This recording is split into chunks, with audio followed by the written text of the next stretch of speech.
Good afternoon, everyone, and welcome to our session, which I hope will be very interactive on living with sickle cell disease as an older adult. We were all just laughing about what old means, but I love the idea of not old, but older. That's what my mother always told me. My name is Dr. Alice Cohen, and I'm the director of the Adult Sickle Cell Program at Newark Beth Israel Medical Center in Newark, New Jersey. And this afternoon, I'm joined on this hopefully exciting panel by Salita Jackson, Cozy Segbaya, and maybe a little extra interaction from Shanetta Richardson. And hopefully we might be joined by another panelist, Celeste Bethia, a little bit later in the program.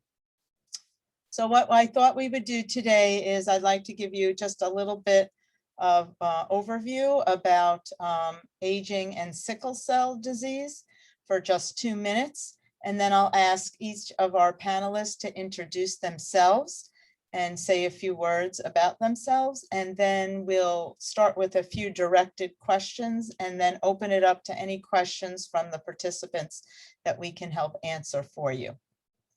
So individuals with sickle cell disease are fortunately living much longer thanks to many new therapies. In particular, hydroxyurea has made a dramatic change. Of course, for our younger children, the introduction of penicillin allowed them to live through childhood without the more serious infections.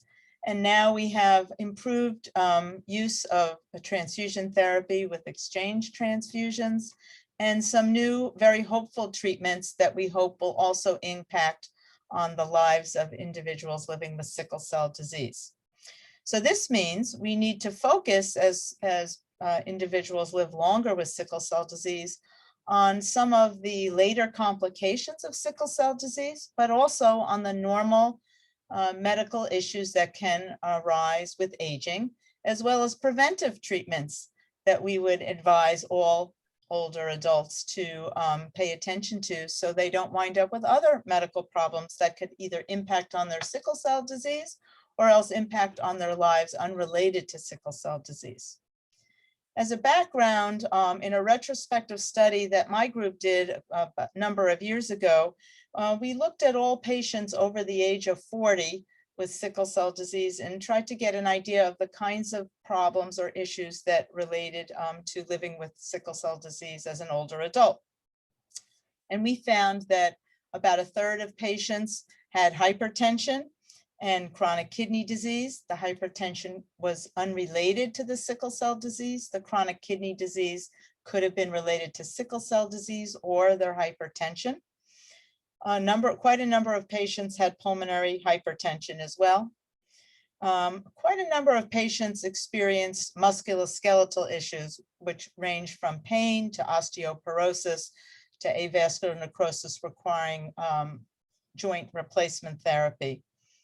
Only about a third of our patients and the population were regularly seeing a primary care doctor, whose role in most of our lives is to screen for other medical conditions and as well as help address some of the complications of sickle cell disease along with their hematologist.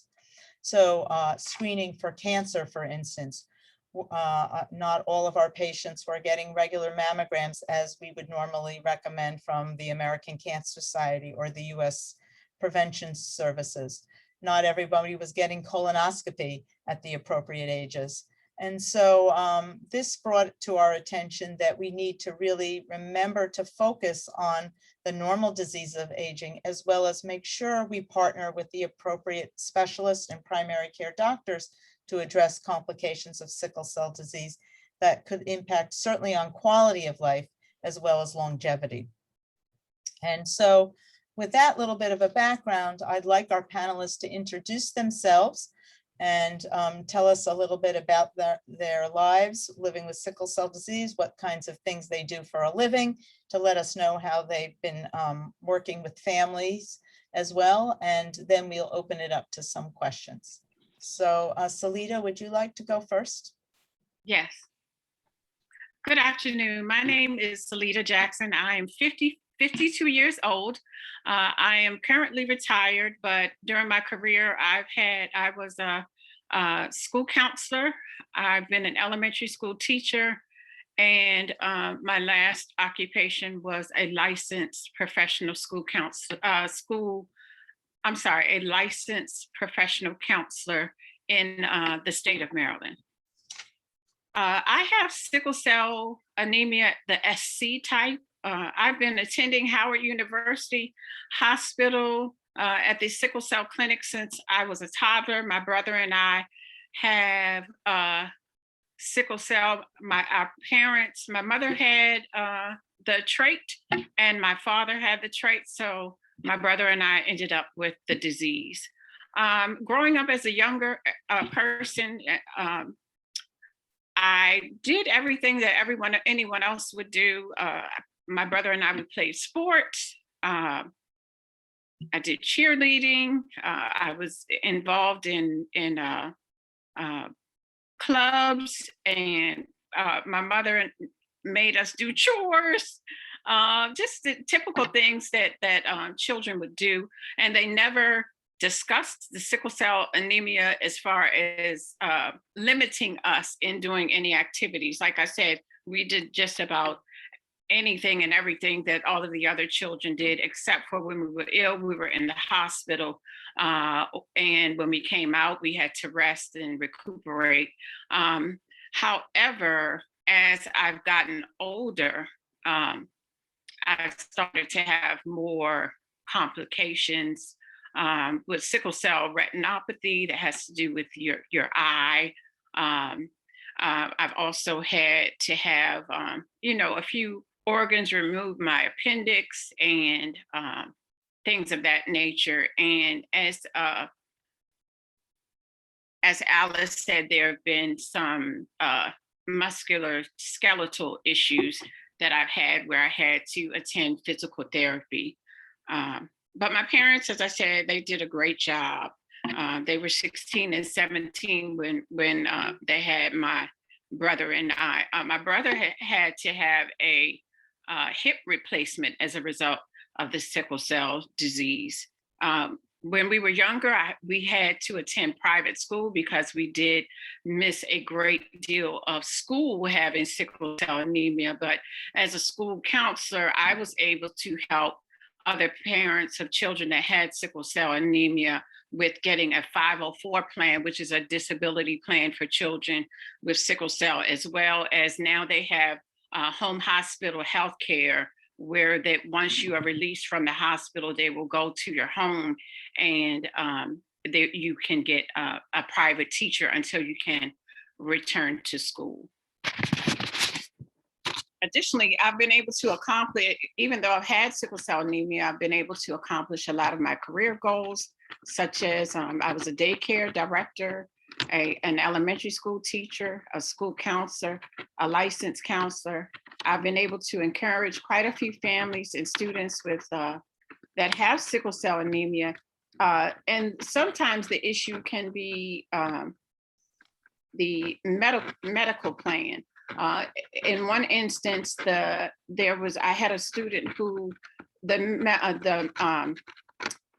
your medical coverage was dropped, and so the students actually brought their loose change to school and donated, and we were able to raise over $1,000 for that student to help the parent pay for their medical costs. I want to say I used to complain when I was in my 20s and 30s and even my teens to say, God, why must I keep going to the hospital? Why did you give me sickle cell anemia? But now I can say that my faith in God has really helped me. So I have more, and my counseling background. Now I say, I have more of a positive attitude. And when I do have to go to the hospital, I say, okay, God, who do you want me to help? Who do you want me to encourage? How can I be a blessing to, encourage the doctors and the nurses, or maybe I'll make a new friend. And so having sickle cell, it's important what you think. You must have a positive attitude. The Bible says, God's grace is sufficient. So even though I have to go to the hospital, God always gives the doctors the wisdom to help me improve. You're looking at a woman who was in 2006 in a coma for 5 days. But thanks be to God, the doctors, Dr. Castro, Dr. Taylor, currently Dr. Taylor at Howard University, Dr. Diaz, and Nene, the social workers, they've all been really great. I love Howard University Sickle Cell Clinic and all that they have assisted me with. Thank you. I'll have a few follow-up questions for you, but I'll let Cozy go next and maybe tell us a little bit about yourself and your experiences, work and family issues as well that you might want to bring to our attention for discussion. Oh, Cozy, I can't hear you. You might be muted.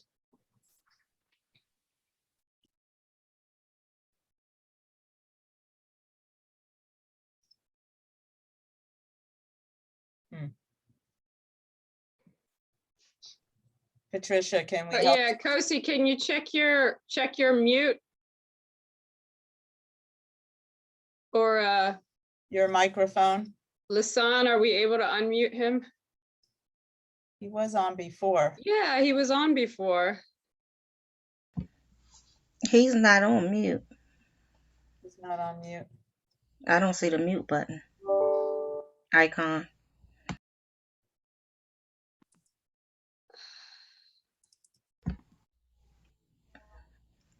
Maybe it's with that to do with the headphone, but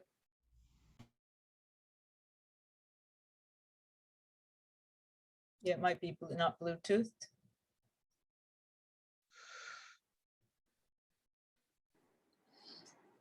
If you click on the mute button, to the right of the mute button, there's an arrow. You can select your microphone from there.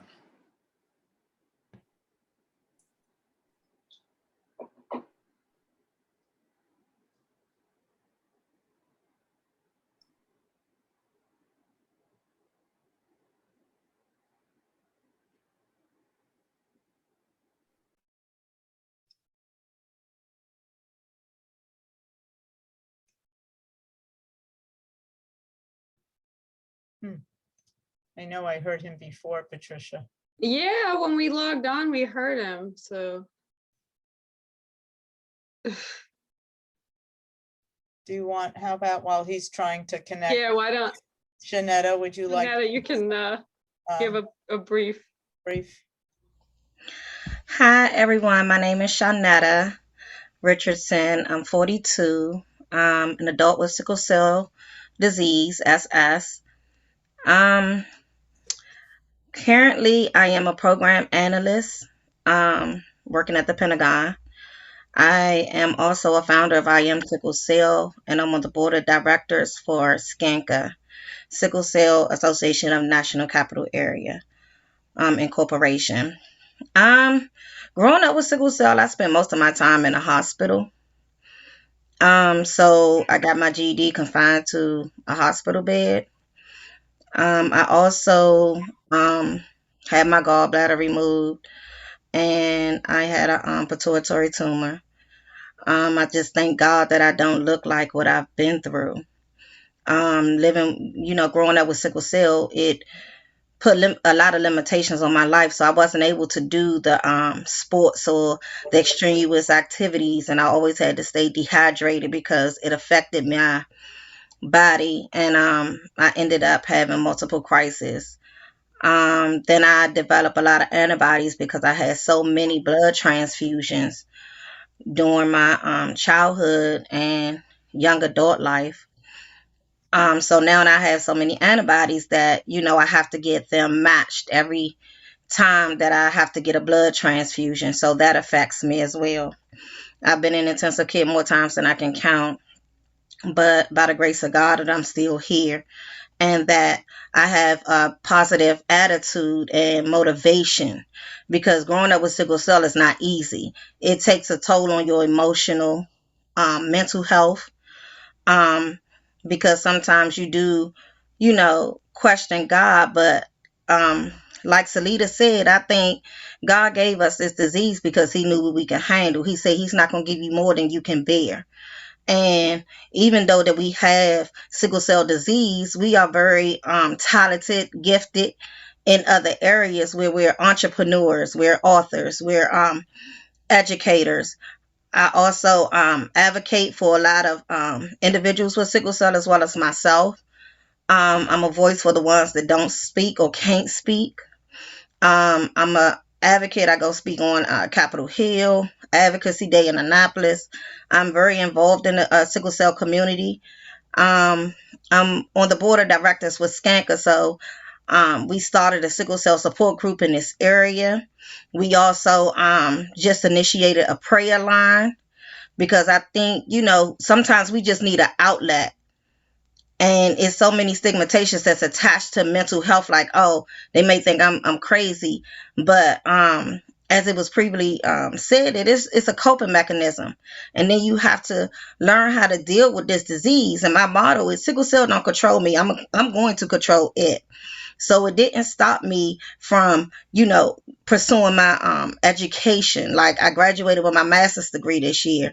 I have a bachelor's degree. And it may took me longer than usual, but I completed it. So what I do is I create short and long-term goals so I can have the quality of life that I want to live. I travel.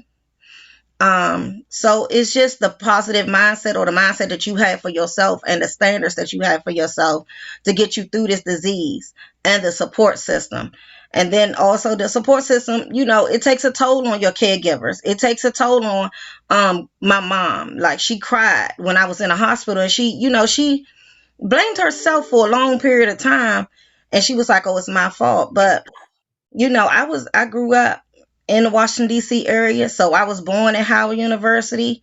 My parents was fortunate enough to get counseling at the Center of Sickle Cell, and and sickle cell runs in my family, but a couple of my family members didn't make it, but I'm still here.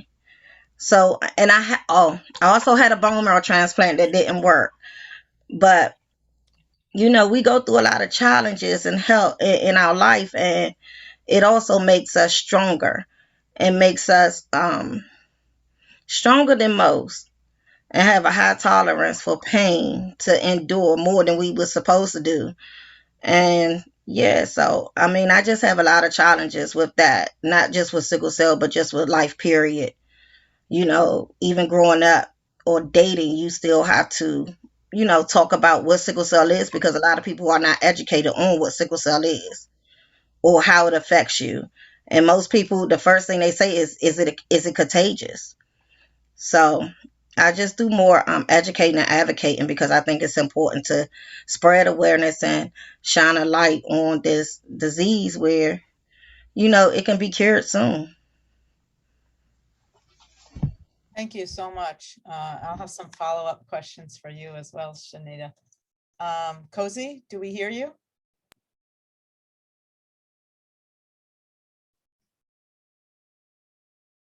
Not so well. If you want to type into the chat anything you'd like to say, I could read it for you. If you can you hear me? Yeah. So maybe just type into the chat a couple of comments and I could read it for you. And in the meantime, I'd like to follow up with some questions I'd love Salita and Shanita to address for us. So some of the important things I think I really heard were those mechanisms and people who support you, things like certainly family members that supported you, and now developing a community of other supporters with support groups of others who are living with sickle cell disease. I wondered if you both have been, able to achieve so much in the workplace. I wondered if you could delve a little bit more into some of the challenges of working with sickle cell and living with sickle cell disease, how you negotiated either in advance with your employers or with your team members to make them understand when you might be sick and still be able to work the job, and help them understand that just because you have an underlying medical condition doesn't mean you can't achieve as much at work. Did you have any thoughts about that or advice you could give to others following behind you? Dealing with school and work, I had to learn that it was laws and accommodations that was in place to help me navigate, because I've been discriminated against in both areas of my life. And, even from having a supervisor fire me while I'm in the hospital, or saying, is sickle cell even a disease? So it was very challenging. So I had to educate myself on the laws that was protecting me, the ADA accommodations, the Disability Act. I had to educate myself on what can protect me in this workplace, being as though that I do have sickle cell anemia disease. And what I do is I have an educational session with my employer, letting them know. And then even with the federal government, it's a Schedule A letter that puts you on a short list. So they know that you have a disability, so they can't discriminate against you.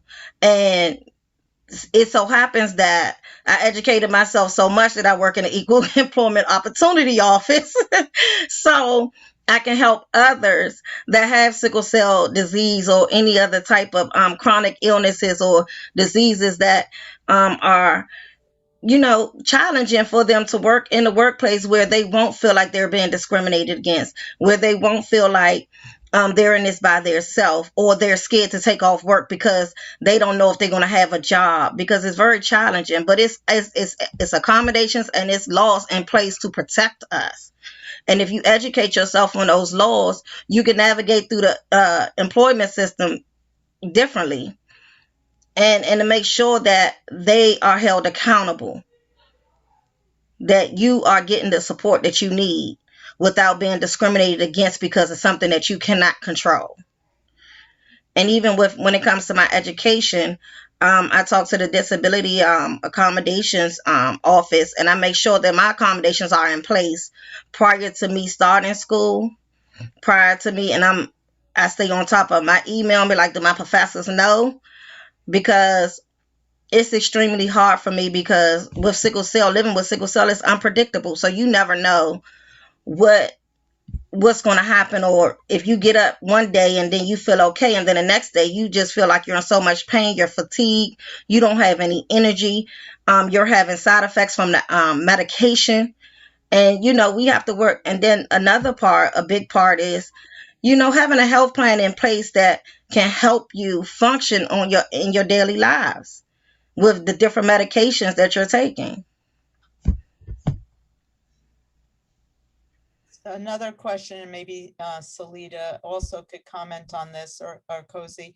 So we've talked about, and I think those are really important aspects of the workplace. We've always encouraged, particularly even in schools and college, to fill out information in advance, so teachers and staff are aware, so you're not suddenly missing and failing your courses, and nobody really knew that to be, you do have to advocate for yourself and get those appropriate forms filled out by your doctors to allow you to, so they're aware, so they cannot go ahead later on and discriminate against you. But let's shift over to healthcare. How do you access and deal with healthcare individuals? Sounds like both of you are linked to Howard, which has a great sickle cell program. But for some of the individuals who might not be living in a big city or smaller environments, how do you go about finding the right doctors that you feel comfortable with to address both your sickle cell as well as your general health? I mean, sometimes we're caught up with people who are focusing only on the pain aspect, which is very important, but then forget to look at the other aspects of the disease that would be very important to address to keep you healthy or to keep you from having crises. Do you have any tips for how you found the best doctors and how you kind of help? I know it's hard to say you have to educate the doctors, but we all know you might have to educate the doctors you encounter. How has that been for you? And what advice advice can you give as people are, for the younger people are looking forward to getting older, like both of you, or all three of you? This is hi. I wanted to comment on what you were talking about as far as the workplace and school or college. There's something called the 504 plan for people with disabilities, and since we have sickle cell anemia, that's considered a disability. And so, even though I was a teacher and a school counselor, I ended up having to put a 504 plan in place because I was the only school counselor for about 700 students.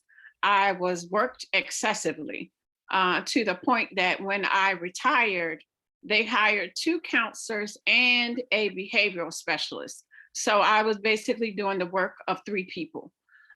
So I had my 504 plan basically said that I should be allowed to have a break in the morning, a break in the evening, to get 30 minutes for lunch. My walking should be limited because I was teaching anywhere from 5 to 7 classes a day. I had cafeteria duty, morning duty, where I was facilitating meetings. I was a homeless coordinator, the 504 plan coordinator. So I had various jobs under my umbrella of school counseling. And so a lot of times I was not getting an opportunity to eat lunch, which was not helping my sickle cell. And so I did get a 504 plan put in place so that I would be able to eat and have breaks and stay in good health. So that's something that you can do if you're in college. You can get a 504 plan if you're in elementary, middle, high school, or even on the job. That is through the ADA, American Disabilities Act. Yes. And as far as medical facilities, as I said, my father had been taking my brother and I to Howard University sickle cell clinic since I was a toddler, about 4 or 5 years old. So I have continued there. They have been giving me great care.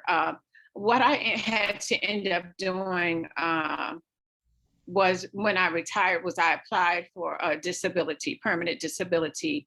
And I had the social worker there, as well as Dr. Taylor and Dr. Diaz, to fill out the paperwork for me, because I literally was my job was so stressful that it got to the point I was becoming ill. First, it was annually every year from about 2014 on to 2018. And then it became monthly. I was becoming ill. So stress plays a big part.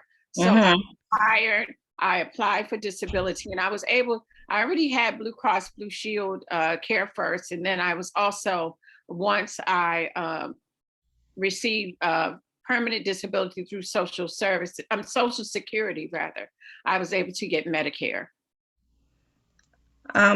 For me, with my health care, you saying the overall picture. I started at I was born at Howard, and I had Dr. Uwe Lee, Dr. Randolph, Dr. Sohar Rana was my pediatrician, Dr. Patricia O'Neill, Miss Diaz, Dr. Teller. But what I found to be helpful is recommendations. So when I travel, I always have recommendations. I ask my physicians to call ahead of time to let them know that I will be in that state. I travel with my medical records. And I also have a calendar where I get my eyes checked, my dental, my health, my mammograms, OBGY. I have to make sure that I'm covered overall. And that's when, you have a healthcare plan in place so you can know how to, navigate and just live with this, because stress do play a part. And sometimes we, as individuals with sickle cell, we push through to help everybody else, but then we neglect ourselves.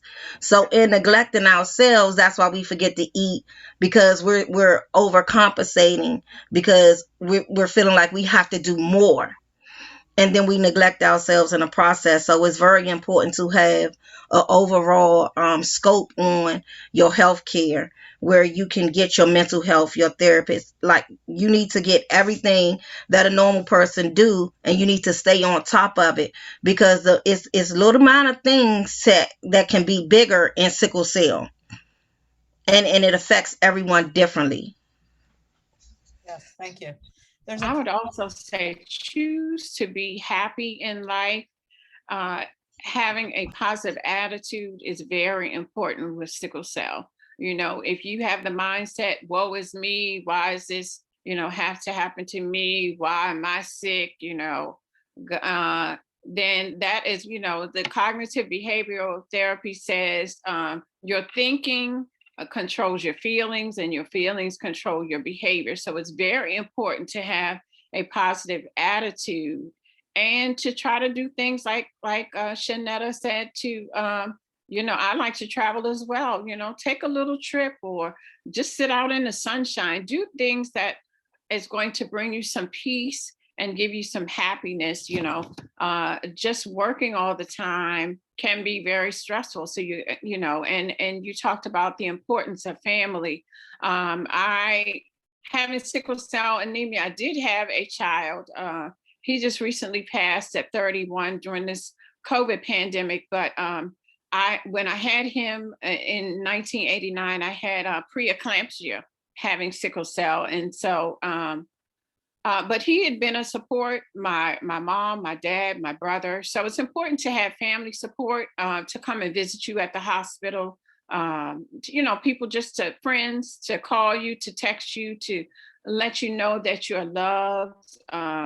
To appreciate the doctors that are and nurses that are taking great care of you. And I did want to say, I am not taking hydroxyurea or anything of that nature. I chose not to. When I looked at some of the research for hydroxyurea, it was saying that for people that wanted to have children, it could make them sterile at the time, and that there were some, research may have changed, but during the time, there were some subjects that were part of the research that had developed leukemia.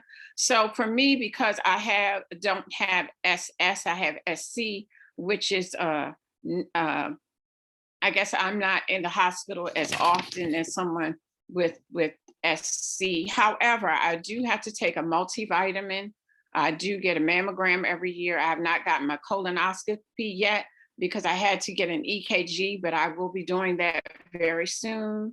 I go to the eye doctor because of you can get sickle cell retinopathy, where I've had spots in my eyes because the blood vessels have broken, and I've gotten blood in my eye. That's happened quite frequently, and I've had to have surgery or laser surgery. And so, eating healthy, eating fruits and vegetables, drinking a lot of water so you stay hydrated is very important. And most importantly, I would say, have a relationship with God, or also do some meditation, or they call it mindfulness now. There are apps that you can go to that are free, called Calm, that will give you some mindfulness activities to assist you with, just having some joy and peace.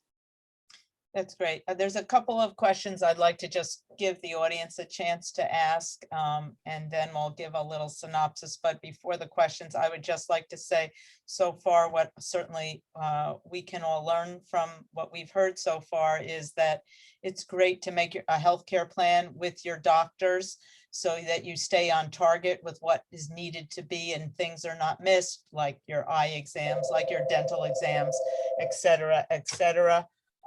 And that's important, having your support, find out who your supporters are and be able to willingly call on them to be there for you, make plans in the work and school place that can advocate for you, and find some other support systems that might advocate for you. So 2 questions from the audience. One is asked, and some of it may have been answered, and whether there's some additional comments. What has been your greatest challenge in managing your condition? And I'll give the second question, so because we're running close on time. How do we celebrate our older adults with sickle cell disease without making them feel uncomfortable or pitied? Does anyone want to address that?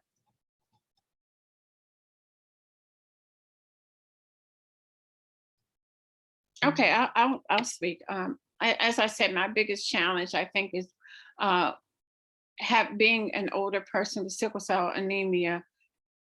It's getting people to understand what sickle cell anemia is and how it affects me. As I said, I had a lot of challenges on my in my career being a school counselor, where I was not supposed to be out in the elements, you know, in the rain, in the snow, and they had me doing recess duty, outside in the morning, you know, assisting with getting the kids off of the bus. And I was, you know, that caused me to become ill and get pneumonia. And so just getting people to understand, as Shanetta said earlier, what that sickle cell is a genetic disease. It is not anything that is contagious. It is a blood disease where if your body does not get enough, your blood does not get enough oxygen, where the red blood cells are oval shaped, they become sickled because they are dehydrated, which then causes pain. And getting people to understand the symptoms, you know, the pain can be horrific. It can be at a 10, and you do need to rest when you, so getting the your employers to understand that. So, you know, like I said, I had to go through the getting a 504 plan because my employer just was not understanding the severity of my illness. And also, as I said, helping people to understand that sickle cell is not anything that is contagious that you can catch. And you know, people that have sickle cell just need love and attention and support. But you can still, as an older adult, you can still live a wonderful life. I travel, I do things with family. So just continue to give them love and support, and you know, find out what are some of their hobbies or things that they enjoy, and try to support them in those things. Yeah, the things that they enjoy doing. And what most people do is they generalize sickle cell, but sickle cell is not a generalized disease. It's an individualized disease, and it's different types of sickle cell, and it affects everyone different. It's someone that can have FSS or SC like Salida, and it affects them totally different in their lives. So we have to remember that it's an individualized disease. And not a generalized disease, but And I just think that's very important as they're making us to time. And I'll just a few comments that in terms of individual, everybody's medical plan should be different. We Mhm. now know that hydroxyurea is extremely important and safe. And we're using it in children now, which we did not know way back when Salida was a child, and also that SC patients were not included in the study. So many patients with SC might not need hydroxyurea, but some of the benefits would be appropriate for SS patients. And we, again, that individualization, every patient has a different plan. They need to work closely with family and doctors to get to the place they need to be, their support mechanisms, so that they can achieve as much as they can, knowing they're living with sickle cell disease. And we have these panels to educate others about it. Hopefully the lives of our older adults will be easier as more and more individuals know how to treat people with respect and dignity and understanding of their medical issues, and that they can achieve. A medical problem does not make you unable to achieve. A disability does not make you unable to achieve. And continue to fight for the laws that support and protect everyone. Yeah.